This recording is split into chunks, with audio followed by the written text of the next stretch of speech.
Hey everybody. Whew. How you all doing today? Good. I have the difficult task of keeping you awake after lunch. So I know they put me here because I like to walk around and hopefully the motion will keep you all awake. That was a great lunch though, by the way, wasn't it? It was awesome. Really enjoyed it. Thanks to our host, Vector, for putting this on. I'm going to talk today about Agile and how Agile fits into a regulated environment, particularly the automotive industry. Give you a little bit of context about where I'm coming from in this topic. So I've been in the software business for about 3 decades. All of my experience has been around software assurance, so software safety, software security, software reliability, availability, performance, yada, yada, yada, you name it. If it's a non-functional requirement, I love it, right? And I've run a couple of companies focused on software assurance and have learned a lot of things about how to apply both assurance and Agile to embedded, regulated types of systems. I'm going to share some of the lessons learned here today from those projects and programs I've worked on. My current company, Coveris, we actually focus on helping organizations in this arena move to Agile. I'll talk a little bit about how I got into the Agile space and how that plays with software assurance in a minute. That's our specialty and our focus area at Coveris. How many people have ever heard one of these? Agile doesn't work for safety critical systems, regulated software, large-scale applications, security critical systems, legacy apps, embedded apps. Anybody ever heard someone say that? I know you have, right? Because I hear it every day. And I actually, because of these statements, it's really the reason why I founded Coveris. When I exited my last company, which I had ran for 16 years, ended up selling that organization, I was looking for what was next, all right? What was next for me? I had started my first company in 1992, and it was around software assurance, and everybody said, software assurance, who cares about that, right? Software's not used in critical systems. And in fact, one of my first meetings, which was very discouraging, actually was with an executive at Ford, who we were talking about software and how critical it was and how important it was to make it safe and reliable and secure. And about 10 minutes into the meeting, he stopped and he said, "Is there software in the cars?" This is where we were, right, back then. This was a long time ago. And there was software in the car, but ironically or unfortunately, it hadn't bubbled up the chain in most organizations for them to even realize it or yet see it as a critical component because it was just being used. And so I heard these things a lot. I actually thought it was an opportunity because I didn't actually believe that this was true when I was looking around for my next company. In fact, as I dug into the Agile movement and what it meant, I started to realize why people would think that, but it turns out that those statements are actually a myth. And they all get back to this thing called the Agile Manifesto. Everybody know the manifesto? You've heard of it? Anybody? A couple people. The website's down there. Go read it if you get a chance. The manifesto is kind of like the constitution for Agile, right? 17 people sat in a room and argued about it for days, is the story, and came up with this approach to software development that they all could get behind. And they published it on the web and called it their Agile Manifesto. And that's really where the Agile movement came from. The techniques and approaches, though, had been around for a long time before that. You know, they always say nothing is new in the world, and Agile is no different. The practices and approaches in Agile have been around as long as software has been around, and some could argue as long as manufacturing's been around, right? But the fundamental reason why people thought that you couldn't apply Agile to safety-critical, security-critical systems had to do with misreading the manifesto. So the values of the manifesto are here in this slide. And what the manifesto says is that in Agile, we value these things on the left for you, these things on the left, over these things on the right. We value individuals and interactions over process and tools. We value working software over comprehensive documentation. We value customer collaboration over contract negotiation. And we believe in responding to change over following a plan. Now, here's the crux. This is where you get to the challenge with misunderstanding Agile. And it's that most people read that and they leave off this last sentence. That is, while there is value on the items on the right, we value the things on the left more. So that doesn't say in Agile we don't follow process. It doesn't say we don't document. It doesn't say we don't care about contracts that we've signed. And it certainly doesn't say we don't plan. But that's usually the reasons I hear as to why you can't apply Agile to mission-critical systems. Because we have to plan. We have to document, right? We have to follow process. We have to do these things, oftentimes by regulatory requirement, right? I mean, it's not like we have a choice. But what Agile really says is, when these two things conflict, these two different sides of this chart, we're going to err on the side on the left. So if we're following a process or we're using tools and our people tell us they're not working, it's not giving us the quality or the productivity that we need to get the job done, we need to listen to our people. We pay our people a lot more than our tools, and they dress a lot better, right? Well, I was a software engineer, so that might be questionable, but we do pay our people a lot. We pay them to think. And if our people tell us that what they're doing isn't working for the product, we need to listen to them. So that's point number one about Agile. Point number two is that fundamentally there's only one thing we have to ship. We have to ship, and that's the product.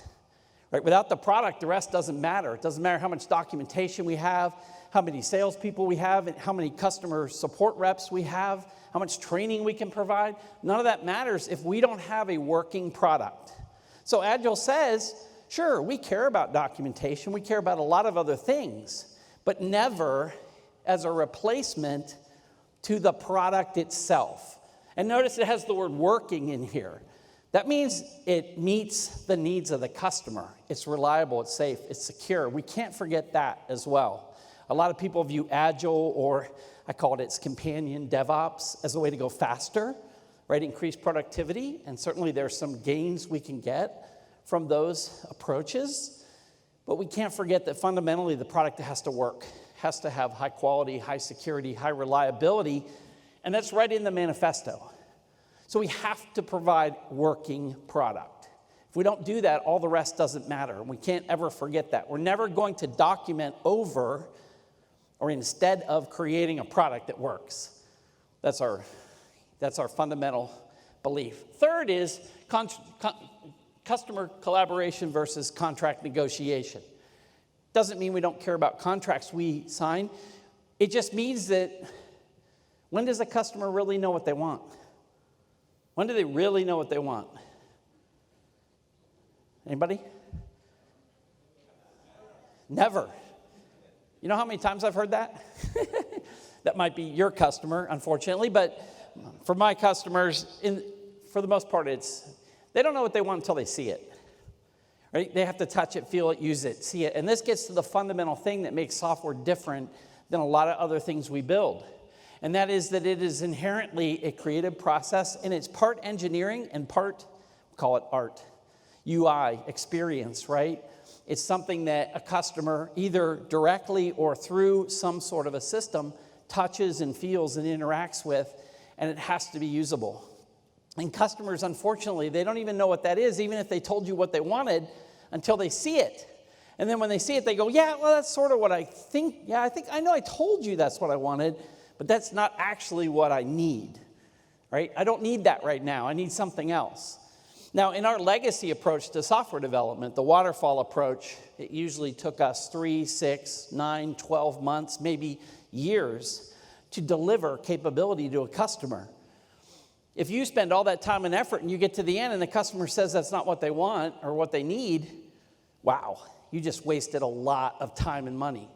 And so Agile says we shouldn't do that. Instead, we should be constantly collaborating with the customer and showing them what we're doing so that we can tune and adjust what we're doing based on their changing needs, which they really don't know until they see it. And last but not least, we need to respond to change. This gets into the customer relationship, right? And the customer changing their mind. Sometimes they change their mind just because they haven't seen it and they don't know what they want. Other times it's because the world changes, right? Maybe a year ago they did want what you're building, but then something in the world changed. A new competitor, a new technology showed up, the market shifted, something happened. We all know in this industry and every industry, things move fast. And so we have to be ready to change. We can't just march forward with a plan when the world is changing around it without constantly evaluating the quality and direction of that plan, right? It's like traveling here from Detroit to LA. I just got back from Anaheim.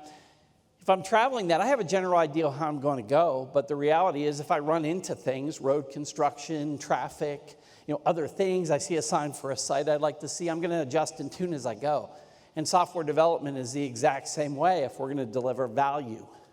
So because the Agile Manifesto is misunderstood, people often don't think it applies to regulated systems. The other challenge that I noticed when thinking through my next business and when I started Coveris was the regulations themselves. All right? Most of these regulations were written a long time ago, right?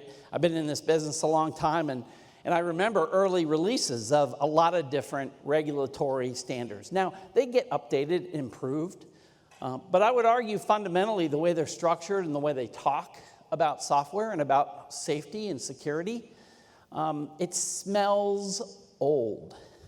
It smells traditional. It smells waterfall, right? And these are some of the technologies that were around when I used to use these standards initially in the 90s. Do you know there was an iPhone before the iPhone? Look at that beast, right? It's a telephone, it sends email, and it's one touch to the internet. Anybody have one of these? I'd never seen it until I looked it up for this presentation, I gotta confess. But it existed. I don't think it was real popular, though. Looks hard to put in your pocket. Yeah, doesn't look very good. Of course, we all remember the iMac. Remember in the 90s, everything started with an I. We still do that. iPhone still does that. But the iMac, that was back when people thought big CRT-oriented displays were a thing and going to be here forever. And so let's just throw all the guts in there. I don't think that product did very well. And then, of course, who could forget early versions of Windows? I'm sure you all used those. And in fact, what I heard recently is there's obviously a lot of people still using some of these things. Windows 3 is still out there. Windows 95. That's when the regulations were written. And as mentioned, they have been improved and updated, but I would argue that they still smell like waterfall in software. And that sometimes makes people think you can't apply Agile. So I'm going to talk about some lessons learned in this industry applying Agile to regulated software. And the first one actually has to do with regulation. And that is that regulation does not restrict your software process. There's nothing in any of them. Take any of them and read them. They don't say anything about the process other than that you have to have one and you have to deliver certain results based on that process. Now, they might have diagrams in it that look waterfall, but I would challenge you this. How do you create a diagram that shows the progression from spec to design to code to test when inherently you're going to have to finish the early ones of those before you finish the later ones, right? You can't finish code before you finish design. You can't finish test before you finish code. And so any picture is typically going to look like a stream of activities. That doesn't mean you actually have to do them in order or that you have to do them sequentially, right? And so the standards make it look like waterfall is needed, but in actuality, you don't need to use waterfall to do any kind of regulated software or systems. But we do, as I mentioned, have to make sure we do appropriate documentation because otherwise we're not going to get through the process. We'll talk more about documentation and how we try to speed that process up in a bit. The other thing, though, is in Agile, we want to move very rapidly. We want everybody on the team to be part of the entire cross-functional life cycle of the development process. We want business, we want our architects, we want our developers, our testers people that do release management. We want security. We want our compliance people. We want our safety engineers. We want them to all be part of the cross-functional team. And the reason we do that is because we need to figure out a way to get rid of the late life cycle big hurdles to delivery, right? There's certain things we've always done at the end, and they take a lot of time.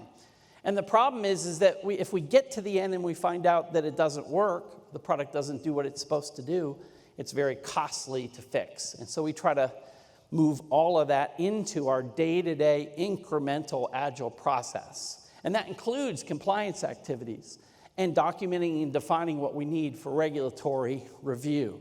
We have to apply that and put it into the process as early as we can. This doesn't mean, by the way, that we're going to finish those activities immediately. It just means we're going to start them early, because the goal is to identify defects as fast as we can and eradicate them where it's cheaper to do so. And if we can start those activities earlier, we can often improve the productivity of our end product. The second lesson learned has to do with how you apply Agile. How many people in this room have transformed to Agile or in the process of transforming to Agile? Some hands up. It's hard. 2 words. It's hard. It's going to take you typically anywhere from 18 to 24 months to get from where you are to Agile. It could be as short as a year. It could be as long as 3 years. Those are kind of the parameters that we've seen over the last 12 years of doing this.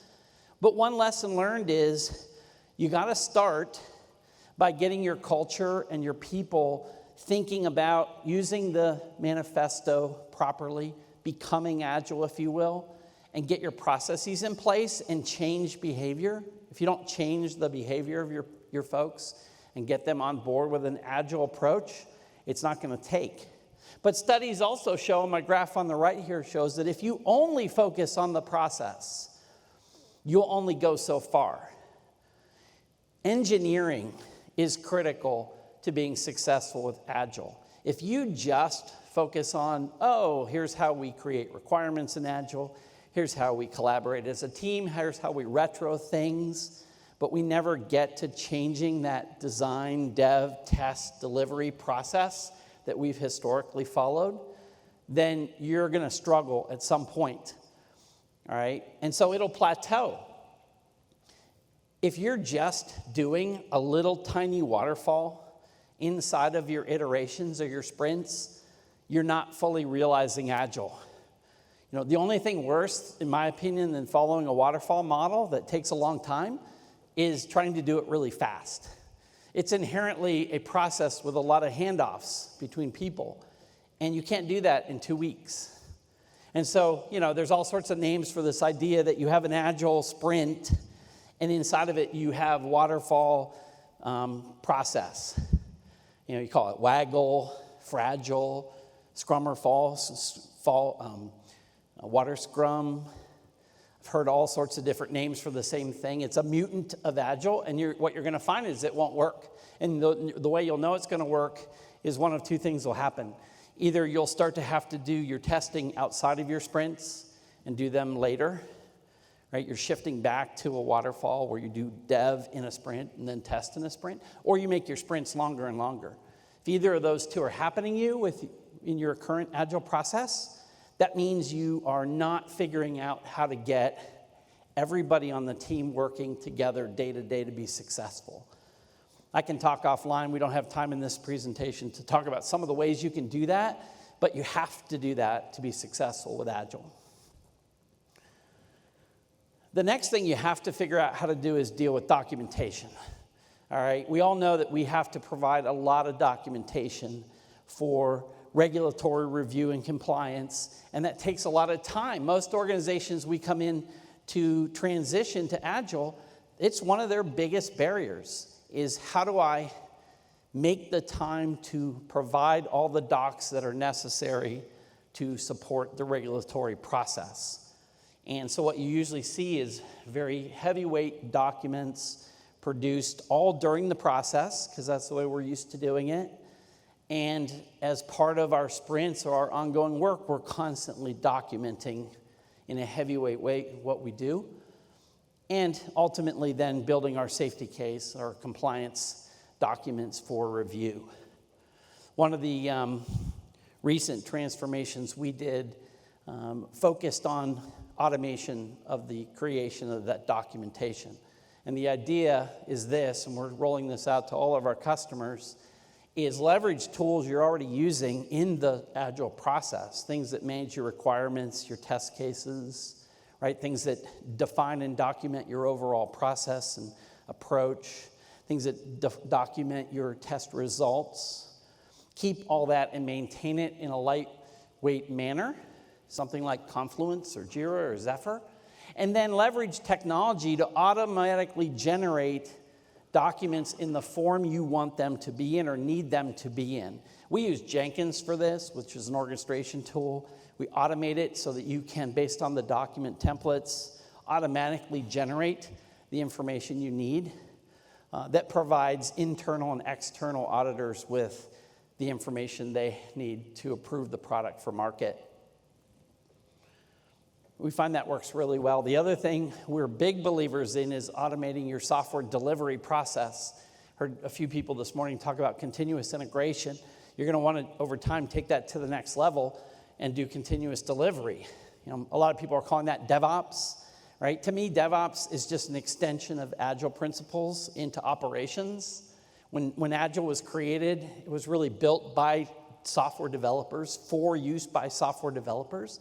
It was a great idea, and they had this dream that you could push code out to your customers really fast, but they left people out, right? And what we saw in our early Agile implementations was we'd generate new versions of the software very rapidly that were tested, but we couldn't get downstream activities that weren't Agile, release management and security and compliance and regulatory review, to push any of those out any faster than they ever did before. And so nothing was getting in the hands of customers faster.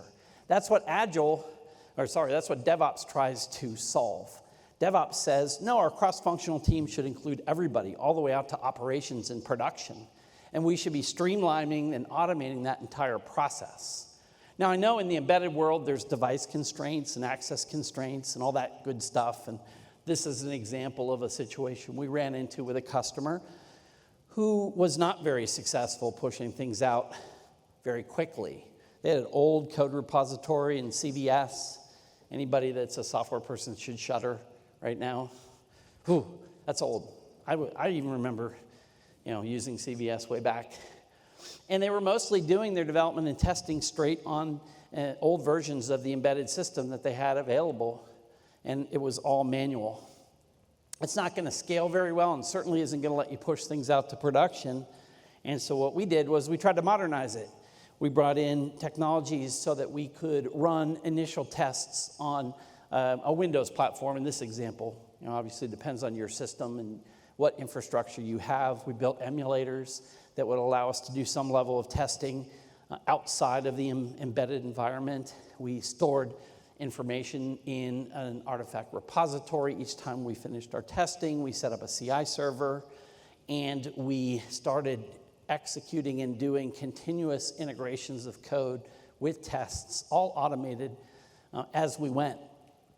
And then to support that, we also had a pool of embedded environments available for testing of different kinds. We could do everything from our unit tests through our smoke tests, our functional and performance and V&V tests, depending upon what you wanted, by allocating and locking particular environments that we needed for a particular time. We automated that whole process so that you could ask for and receive what you needed, when you needed it, and you could automate that.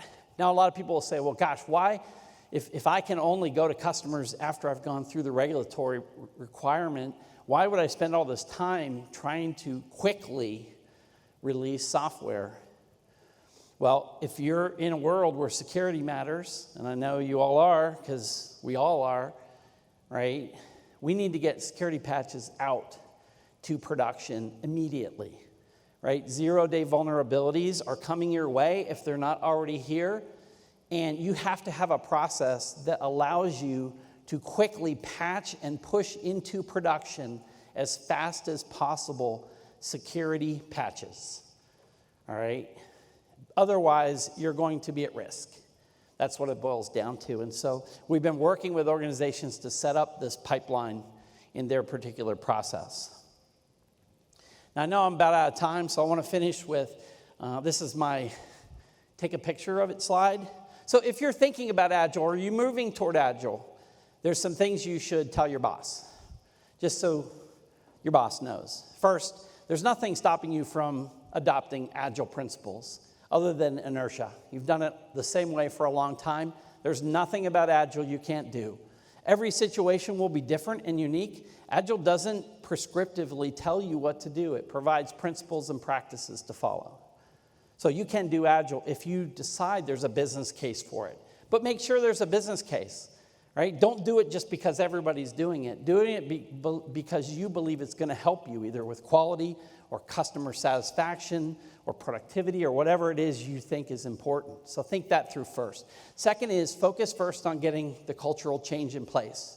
You've got to get everybody on the same page culturally and using the process, or it won't work. If you have people that won't get on board or fight it, ultimately they're going to have to make a decision as to whether they want to stay involved or not, and you're going to have to make a decision if you want to push forward. Third is we want to leverage engineering and automation across the entire software process, the entire life cycle, to make this work, particularly in an embedded environment where we have all sorts of constraints and also documentation that we need to provide. And we have to make sure we are effectively balancing speed with quality. Don't let anybody tell you Agile or DevOps is about just doing it faster, because that's not what Agile's about. I often joke that, if you continuously deploy code that's fast but doesn't work, all you're doing continuously is getting continuous bugs, because that's what you're going to see in your products. And we don't want that to happen. To close, Agile's been used successfully to deliver lots of safety-critical systems. It passes regulatory requirements and review, so you can use it if you want. You're not the first, so don't be afraid. Right? Others are doing it. They're doing it successfully. So it is proven and something you can leverage if it's something that you're interested in. So if you want to contact me, I'll be around after this all day. And here's my contact information. Would love to chat with you further. Thank you very much.